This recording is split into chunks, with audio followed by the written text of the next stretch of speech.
এই বছরের প্রথম দ্বিতীয় বৃষ্টিতেই বরফ শুরু হয়ে গেছে, তো এই বড় বড় বরফ পড়তে যাবে।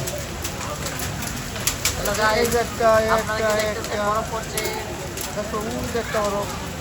আর বাসাতে আপডেট দিয়ে দেবো, আমার আপডেট দিয়ে দেবো। আমি ভিডিও দিতে দেবো না ভাই, আমি ওটা নিয়ে করবো।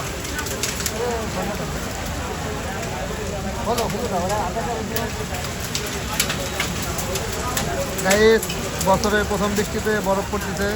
আপনারা দেখতে পাচ্ছেন চালের উপর পড়তেছে, চালে এখানে শব্দ হচ্ছে। এদিকে হচ্ছে মাঠ, যার কারণে এদিকে দেখা যাচ্ছে না, কিন্তু এখানে তাকাইলে দেখতে পারবেন। এই যে একটা পড়ছে বরফ, একটা একটা দেখতে পাচ্ছেন যে বরফ পড়তেছে। এই যে ছোটো ছোটো বরফ পড়ে পড়ে আছে, ছোটো ছোটো বরফ। এই যে দেখবেন ভালোভাবে খেয়াল করবেন, দেখবেন পড়ে পড়ে গড়াই চলে যাচ্ছে। এই যে এগুলো সবই বরফ। বছরের দ্বিতীয় বৃষ্টিতে বরফ পড়া শুরু হয়ে গেছে।